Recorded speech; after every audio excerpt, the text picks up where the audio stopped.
눈보라가 날리는 어느 추운 겨울날이었습니다. 영국 런던에서 일어난 일입니다. 한 악기점에 남루한 옷차림의 한 젊은이가 들었었습니다. 근데 그 손에 뭐가 들려 있었는데 바이올린이에요.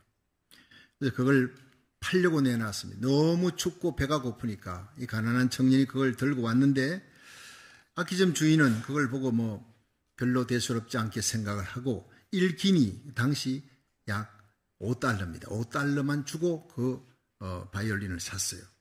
악기점 주인은 그 젊은이가 나가고 난 다음에 바이올린을 조심스럽게 들어서 이제 닦기 시작했습니다. 왜냐하면 다른 사람에게 이제 팔아먹으려고 또 비싼 값으로 또 팔려고 그렇게 바이올린을 닦기 시작했는데 가만히 보니 바이올린 한쪽 구석에 글씨가 쓰여 있는 거예요. 그래서 그 글씨를 보고는 깜짝 놀랐습니다.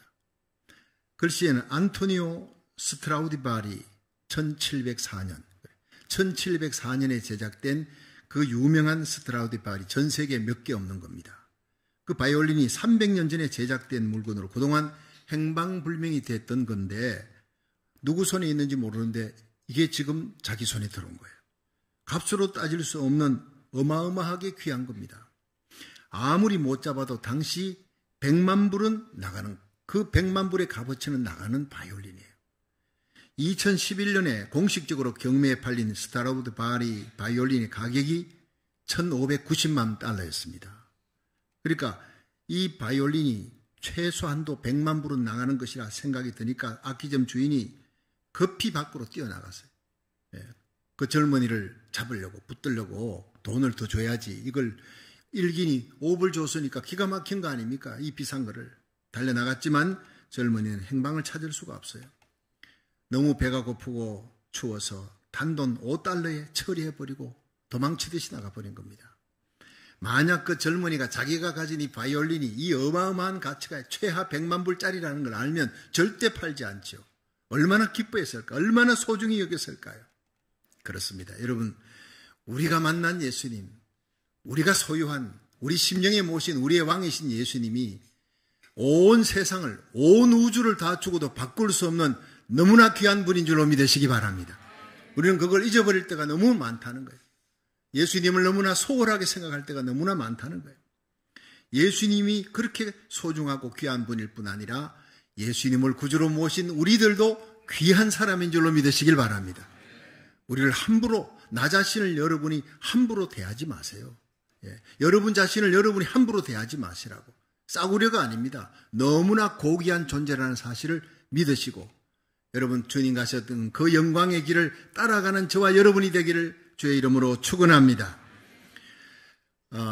아비귤레데라고 하는 조개가 있죠. 이걸 굴이라고 합니다. 조개라기보다 그 굴 속에 흑진주가 나오고 백진주가 나옵니다. 그러니까 빈 진주 하나에 100만 불이라고 합시다. 근데 그거는 하나 한 5불도 안 합니다. 그러면요, 그 진주 조개에 가는데 진주 조개는 진주의 값어치지 조개의 값어치가 아니에요. 100만 불짜리 진주가 있으면 100만 5불짜리입니다. 우리 인생은요, 5불밖에 안 됩니다. 그러나 예수님이 여러분 100만 불만 되겠습니까? 1000만 불, 억불만 되겠습니까? 지구 땅덩어리가 아니라 온 우주를 다 주고도 살 수 없는 분이 예수님이십니다. 천하를 만드시고 천지를 창조하신 하나님이에요. 여러분, 왜 예수님이 탄생하시던 날 밤에 들판에서 목자들이 자기 양떼를 지키는데 하늘이 열리고 천군 천사가 나타났어요. 내가 온 백성에게 미칠 큰 기쁨에 좋은 소식을 너희에게 전하노라. 이렇게 외친 이유는 한 아기가 탄생했다는 거예요.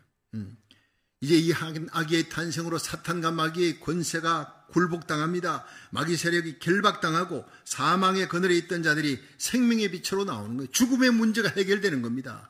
예수 그리스도가 우리를 위해 죽으시고 3일 만에 부활하셔서 모든 사탄의 권세, 죽음의 권세, 지옥의 권세를 다 이기고 우리를 흑암의 권세에서 하나님의 사랑의 아들의 나라로 옮겼다는 사실입니다. 할렐루야! 그것이 바로 성탄절의 시작입니다.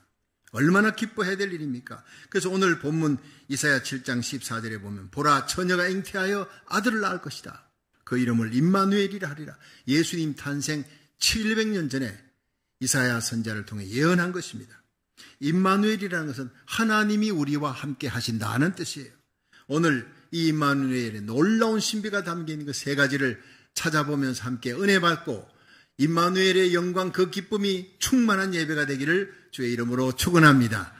첫째, 예수님은 말구 위에 태어나셨어요. 베들레헴 말구 위에 태어나심으로 인생의 고난에 대해서, 인생고에 대해서 임마누엘 하셨다 하는 얘기입니다.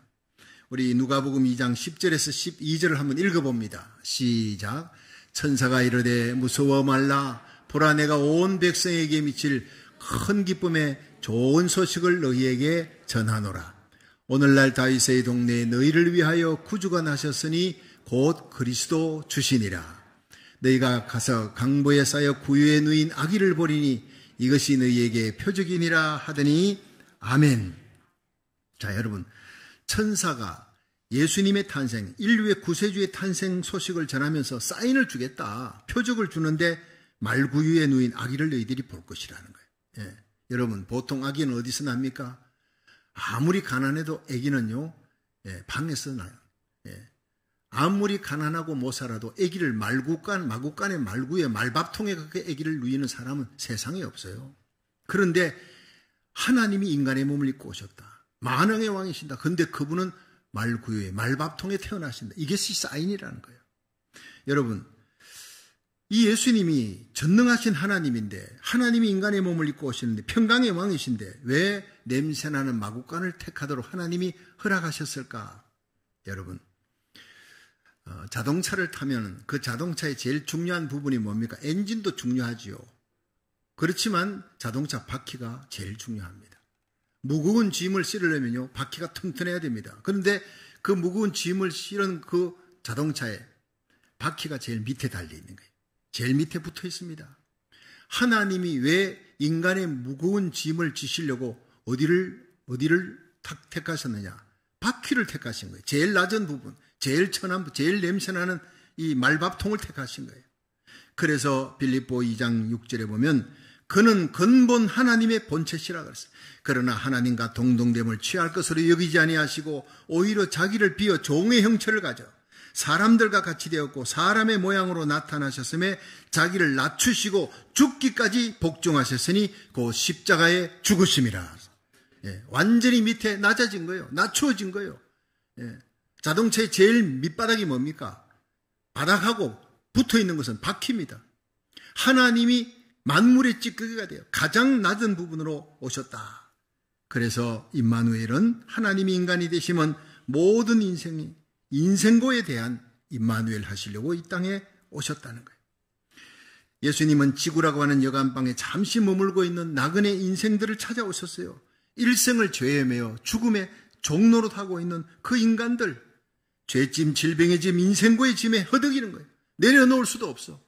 태어나서 죽을 때까지 이 인생고에 허덕이는 인간들을 구해 주시려고, 무거운 짐을 벗겨 주시려고 이 땅에 오셨다는 거예요. 그래서 예수님은 마태복음 11장 28절에 수고하고 무거운 짐진 자들아 다 내게로 오라, 내가 너희를 쉬게 하리라 하신 거예요. 참으로 눈물 나는 말씀 아닙니까?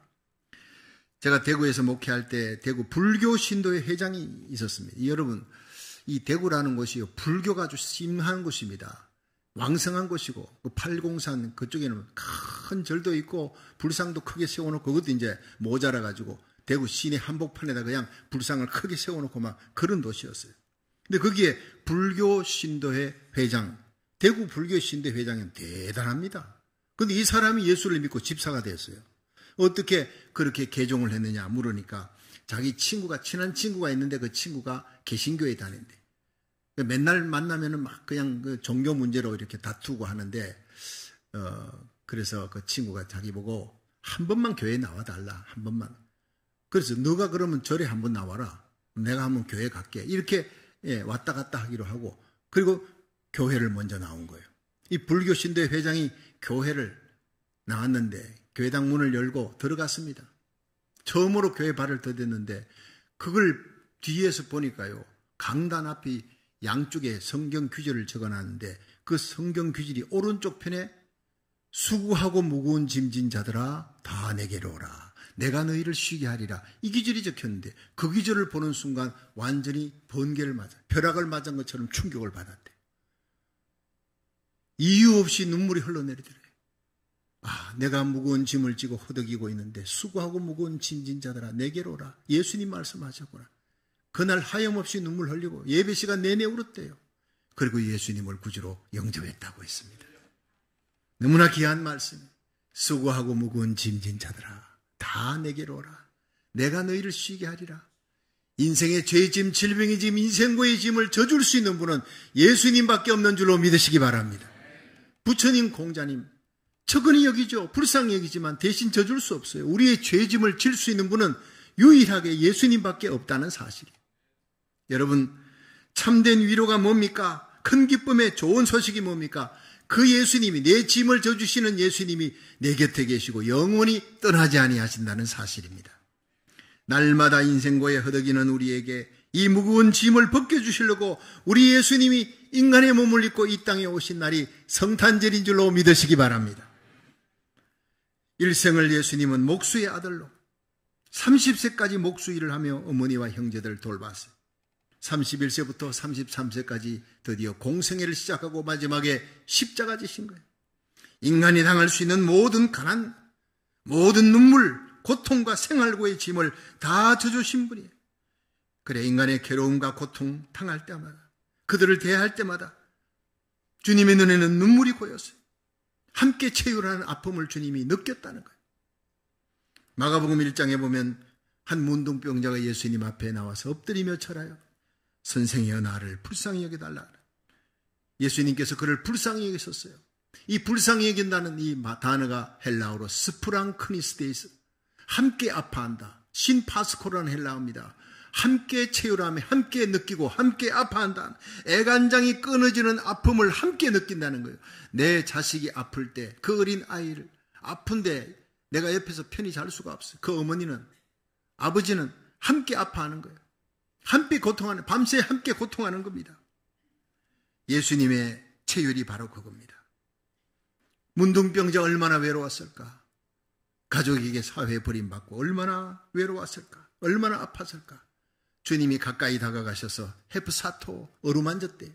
문둥병자 어루만지면 안 됩니다. 그 병이 옮습니다. 근데 예수님은 가서 어루만지시고 진물나는 고름이 있는 피고름이 얼룩져 있는 그 문둥병자의 머리를 어루만지시는 순간 그 문둥병자의 눈에는 하염없이 눈물이 쏟아졌을 거예요. 나의 고통과 외로움을 아시는 주님이, 다가오시는 주님, 어루만지시는, 오늘도 여러분의 영혼을 주님이 어루만지시는 시간이 예배 시간인 줄로 믿으시기 바랍니다. 내가 너를 불쌍히 여기노라. 애간장이 끊어지는 아픔을 함께 느끼노라. 그리고는 예수님께서 말씀하셨어요. 내가 너를 치료했다. 너를 낫게 했다. 내가 너를 고치겠다. 불쌍히 여기는 마음이 바로 기적입니다. 예수님의 기적은요, 죽은 나사로도 살리시는데 문둥병자 하나 못 고치겠습니까? 예수님이 문둥병자를 고칠 때 그때 그 예수님의 마음이 스프랑크니스데이스, 헤프사토 어루만지시고 함께 아파하며 애간장이 끊어지는 아픔을 함께 느끼는 그 마음이 바로 기적을 일으키는 마음인 줄로 믿으시기 바랍니다.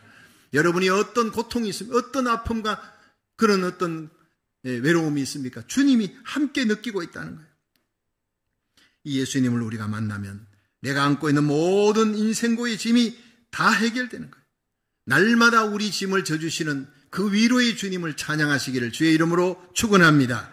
여러분, 오늘 우리들이 드리는 이 예배가 갈릴리 바닷가에서 소외된 자, 병든 자, 세리와 죄인들의 친구였던, 위로였던 그 예수님과 함께하는 예배가 되기를 주의 이름으로 축원합니다.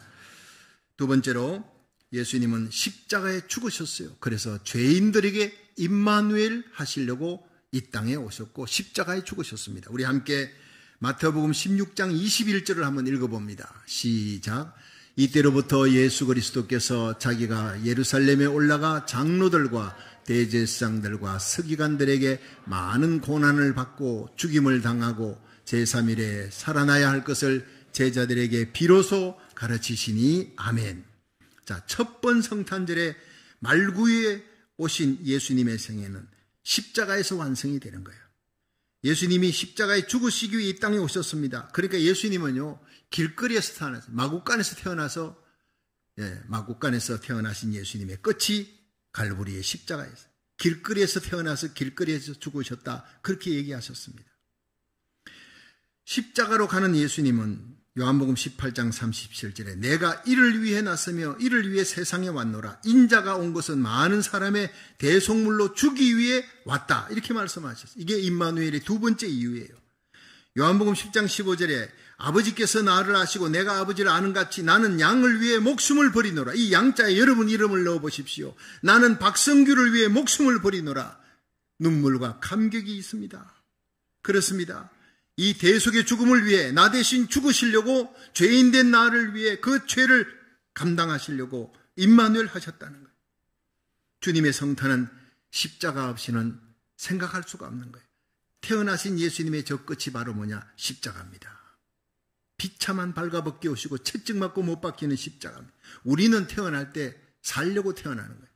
응애할 때 어린애기가요, 손 펴고 응애하는 애 하나도 본 적이 없어요. 전부 다 온 세상 거 내가 다 움켜쥐려고 손을 꽉 쥐고 응애합니다. 예. 그렇지만 결국 죽을 때는 두 손을 다 펴고 빈손 들고 왔다 빈손으로 가는 인생이 죽음의 문제 해결을 못해. 그 죄값이 일생을 죄에 매어 죽음의 종로로 다 죽고 지옥에 던지는 그 유황불못에서 영원히 고통당할 저주받은 인생이 바로 우리들이에요. 이 지옥의 고통, 이 저주를, 이 죄값을 담당하시려고, 대신 지시려고 예수님이 이 땅에 오신 줄로 믿습니다. 그렇습니다. 죄인을 위해 예수님이 오신 거예요. 의인을 위해 오신 것이 아닙니다. 로마서 5장 8절에 보면 우리가 아직 죄인 되었을 때 그리스도께서 우리를 위해 죽으심으로 하나님이 우리에게 대한 자기 사랑을 확정하셨느니라. 하나님이 어떤 분이냐 알려면 예수님의 십자가를 쳐다보면 알 수 있는 거예요. 나를 얼마나 사랑하는지. 그렇습니다. 말구에 놓인 아기 예수는 하나님의 사랑이 죄인들 향해 찾아오신 구체적인 행동이다. 이렇게 얘기했어요. 말구에서 십자가까지 하나님이 우리를 향한 그 사랑의 음성입니다. 그래서 이사야 53장 5절에 보면 예수님 태어나기 700년 전에 이사야는 하나님의 예언을 받은 거예요. 그가 찔림은 우리의 허물을 인합니다. 그의 상함은 우리의 죄악을 인합니다. 그가 징계를 받음으로 우리가 평화를 누리고 그가 채찍에 맞음으로 우리가 나음을 입었도다. 우리는 다 양 같아서 그릇 행하여 각기 제길 갔거니와 우리 무리의 모든 죄악을 다 그에게 담당시키셨도다. 고린도전서 1장 18절에는 십자가의 도가 멸망하는 자들에게는 미련한 것이로되 구원 얻는 우리에게는 하나님의 능력이 됨이라. 하나님의 사랑이 나타난 갈보리의 십자가, 죄인된 나를 구원하시기 위해 십자가 지시려고 예수님이 임마누엘 하셨다는 것입니다. 지금도 내가 죄인이라고, 내가 죄인 중에 개수라고 가슴을 치는 상한 심령에게 세일이같이 감히 얼굴을 들어 하늘을 바라보지 못하고 하나님이여 나를 불쌍히 여기소서 나는 죄인입니다 하는 그 상한 심령에게 내 죄를 씻을 길은 갈보리의 십자가밖에 없다고 눈물 흘리는 성도들에게 우리 주님은 임마누엘의 은총을 이 시간도 베풀어 주실 줄로 믿으시기 바랍니다.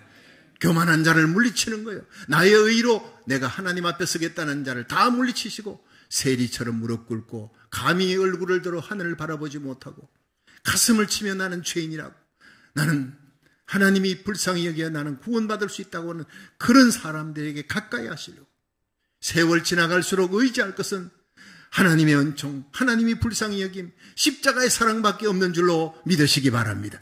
그러므로 우리의 남은 생애가 오직 십자가만 사랑하고 십자가에 달린 예수님만 사랑하고 예수님을 이 땅에 보내신 불쌍히 여기는 마음 가지신 하나님의 영광만을 위해 살아가시기를 주의 이름으로 축원합니다. 한 젊은 미국인 청년이 일본에 왔습니다. 그래서 오사카에서 나가사키로 가는 배를 타고 가고 있었습니다. 이 청년은 미국에서 대학을 졸업하고 신학까지 졸업하라고 이제 선교사가 되려고 일본 선교사가 되려고 훈련을 다 마쳤어요. 그래서 일본으로 그 임지로 부인하려고 나가사키로 가고 있는 중인데 자기가 만나서 구원할 영혼에 대한 기도를 하면서 부푼 가슴을 안고 마음이 설레인 겁니다. 첫 선교지로 가고 있습니다. 근데 그날 밤 몹시 바람이 불고 비가 많이 쏟아지고 풍랑이 일어나는 거예요. 잠자리에 들려고 했는데 갑자기 배가 이렇게 막 기울어집니다. 이 이상한 생각이 들어서 자리에서 발떡 일어났어요.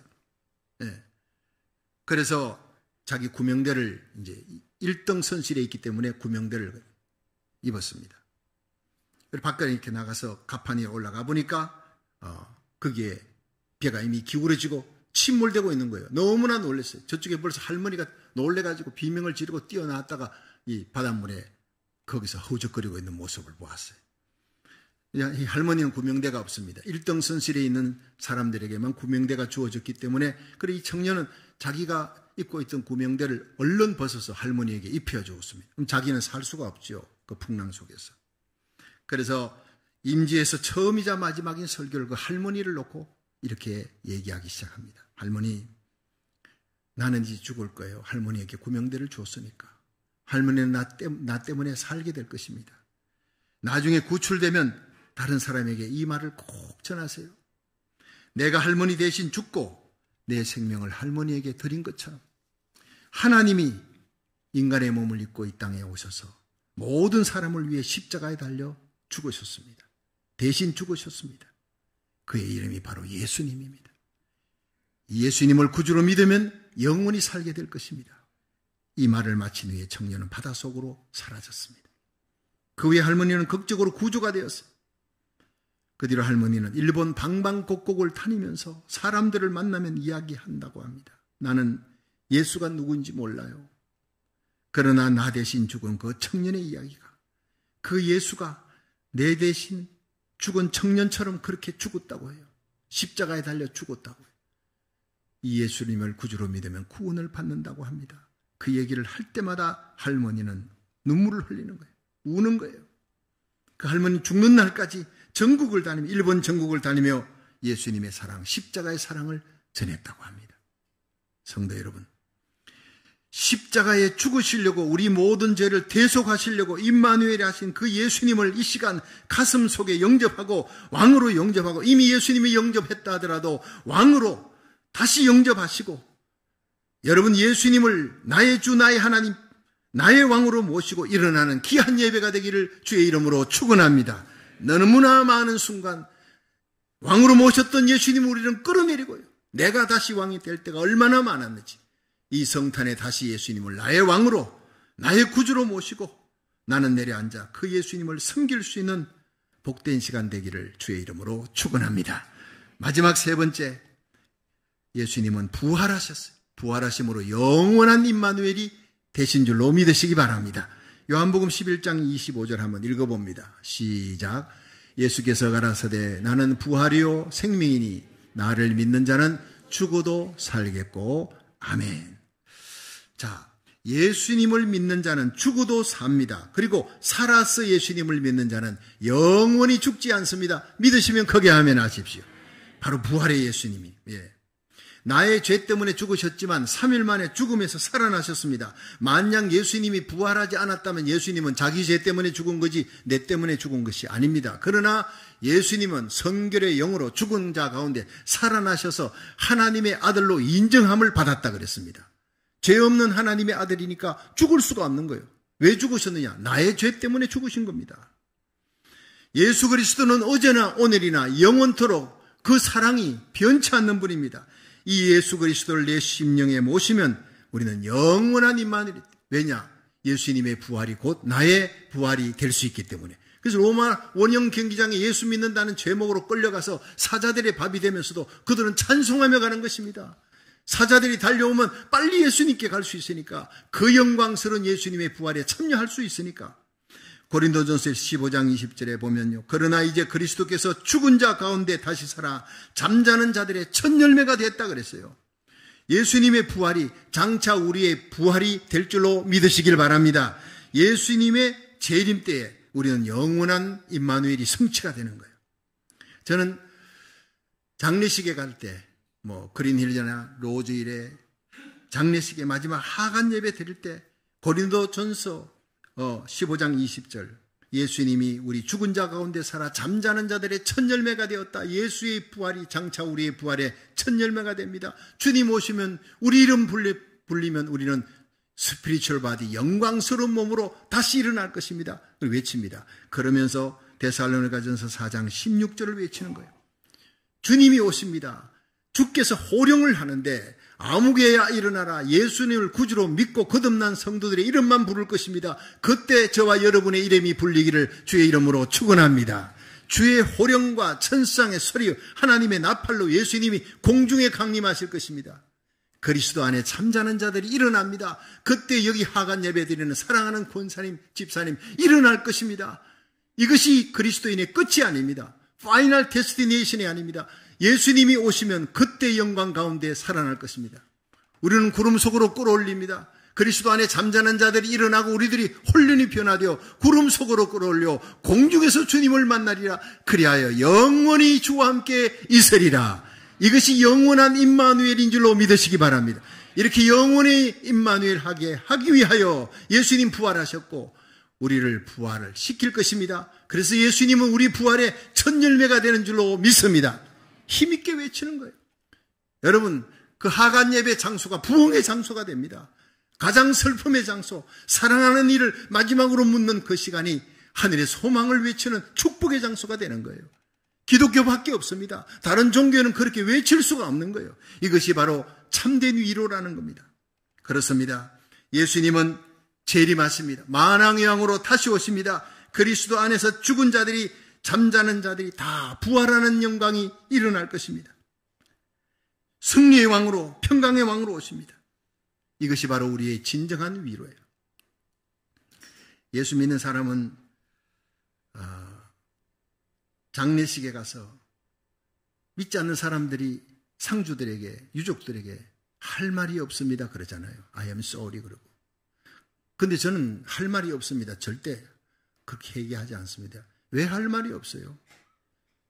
손을 꼭 붙잡고 주님께서 당신에게 참 위로를 주실 줄로 믿습니다. 주님의 위로가 함께 하시기를 바랍니다. 자, 한번 따라 합시다. 주님의 위로가 함께 하시기를 바랍니다. 이젠 그렇게 얘기하시기 바랍니다. 주님의 위로가 뭡니까? 예수를 구주로 믿은 자에게 부활이 있는 이 부활의 위로입니다. 영원한 임마누엘의 위로입니다. 산소망의 위로를 전할 수 있는 시간 되기를 주의 이름으로 축원합니다. 지난 21일, 지난 목요일입니다. 지난주 평소 잘 알고 지냈던 오승홍 장로님이라는 분이 베델교회 장로님이에요. 이분이 남가주 장로연합회 회장이셨습니다. 연합회 회장하시면서 제일 먼저 그 취임식에 저를 설교를 시켰던 분이에요. 그리고 가까이 지내면서 자주 만나고 또 서로 식사도 같이 하고 그날도 함께 식사를 하기로 되어 있었습니다. 이분이 토렌스에 오시기로 된 거예요. 근데 배가 갑자기 좀 아프대요. 아침부터 배가 아파서 못 가게 됐습니다. 아, 그렇습니까? 그 병원에 갔습니다. 오후에 빨리 병원에 다녀오셔야 되겠습니다. 그리고는 바로 세상 떠나신 거예요. 70대입니다. 너무나 저는요, 지금도 믿겨지지 않는 거예요. 늘 이분은 청바지를 입고 아주 일부러 젊은 티를 냅니다. 난 오래 살아야 되니까 하고는 남가주 장로연합회 회장으로 신임도 받고 존경도 받는 귀한 분이에요. 그 부인은 이 베델교회 지휘자 하시는 분이에요. 얼마나 왕성하게 활동을 하시는지 몰라요. 난 그분 한 100세는 넘게 살 줄 알았어. 그런데 배가 좀 아프다고 만남이 좀 오늘은 못 만나겠습니다. 그러냐고 다음에 만나면 되지요. 그런데 병원에 갔는데 그 길로 주사 맞고 퇴원할 줄 알았는데 그 길로 세상을 떠나버린 거예요. 무슨 이유인지 모릅니다. 참 인생이 이렇게 허망하게 가는 수도 있구나. 하지만 그렇게 슬퍼하는 유족에게 제가 얘기했습니다. 주님의 위로가 다시 만납니다. 이렇게 헤어지는 것이 아닙니다. 사랑하는 남편, 이것이 인생의 파이널 데스티네이션이 아니라는 거예요. 우리 주님 다시 오십니다. 그날 영광 가운데 만날 것입니다. 영원히 함께 할 것입니다. 이 주님의 위로가 함께 하시길 바랍니다. 고맙다고 정말 귀한 위로의 말씀을 주셔서 고맙다고 말씀하셨어요. 여러분, 예수님이 다시 오십니다. 사랑하는 어머니, 사랑하는 부모님, 사랑하는 자식을 앞세울 수가 있습니다. 그렇지만 예수 그리스도는 왕으로 다시 오십니다. 철장 원세를 가지고 심판주로 오십니다. 사랑하는 성도들, 그리스도의 신부들을 이 땅에서 천국으로 데려가려고 다시 오십니다. 그리스도 안에 죽은 자들을 살리려고 다시 오십니다. 모든 죄와 사망 권세, 마귀 권세를 이기신 예수님이 영원한 왕으로 다스리기 위해 이 땅에 다시 오시는 날이 곧 다가올 줄로 믿으시기 바랍니다. 그렇습니다. 그날을 바라보며 소망 가운데 살아야 돼요. 우리 인생은 나그네 인생길입니다. 성도들이 마땅히 나그네 인생길 살아가면서 이 땅에 쌓아놓지 말고 하나님 앞에 상받는 믿음의 부자 되기를 주의 이름으로 축원합니다. 하늘의 의를 바라보고 거룩하신 주님의 길을 따라가며 주님 가셨던 십자가 길 끝까지 따라 마침내 부활의 영광에도 함께 이룰 수 있는 저와 여러분이 되시기를 주의 이름으로 축원합니다. 슬기로운 다섯 처녀처럼 등잔에 기름을 준비해놓고 좋으십시오. 잠자더라도 여러분 새벽기도 나오고 주일 예배 나오고 구역 예배 나오고 예배에 참여해서 내가 등잔에 믿음, 소망, 사랑의 이름 항상 준비해놓고 조시기를 바랍니다. 미련한 다섯녀, 슬기로운 다섯처녀 10명이 다 졸았지 5명은 깨어있었다 그러지 않았어요. 지금 우리가 신앙생활하고 열심히 믿고 그 다음에 직장생활 삶의 자리 살면서요, 여러분들은 다시 오실 예수님을 가끔씩 잊어버립니다. 그러나 신랑이로다 맞으러 나오라 소리치는 때가 옵니다. 주의 종들이 지금 소리칩니다. 세계 돌아가는 모든 징조가 예수님의 재림의 발자국 소리가 점점 가까이 들리고 있다는 것을 우리에게 보여주는 거예요. 신랑이로다 맞으러 나오라 외치는 그 소리 듣고 우리는 자다가 깨었어요. 등잔에 기름을 준비해야 돼. 믿음의 기름이 있는가? 나 믿음 안에 있는가? 지금 죽어도 구원받을 수 있느냐? 지금 예수님이 온다 할지라도 아멘 주 예수여 어서 오시옵소서 맞이할 수 있는가? 여러분이 스스로 믿음 안에 있는가 확인하시고 거듭났는가 확인하시고 내와 내 자녀들이 정말 오늘 밤이라도 주님 오신다면 주님을 맞이할 수 있는 준비가 되어 있는가? 여러분 그릇 준비하십시오. 믿음의 기름 준비하십시오. 사랑의 기름, 소망의 기름 준비하다가 우리 주님 만날 수 있기를 주의 이름으로 축원합니다. 첫 번 성탄에 아기 예수를 만난 사람 극소수였습니다. 목자들입니다. 경건한 시므온과 안나 선지자였습니다. 동방에 온 박사들입니다. 그들이 끝입니다. 지극히 적은 수가 예수님을 만나 하늘의 위로를 기다리며 사명 감당하다가 주님을 맞이했던 그들처럼 준비하고 주님을 맞이하는 저와 여러분, 임마누엘의 주님을 맞이할 수 있는 거룩한 성도들 되시기를 주의 이름으로 축원합니다.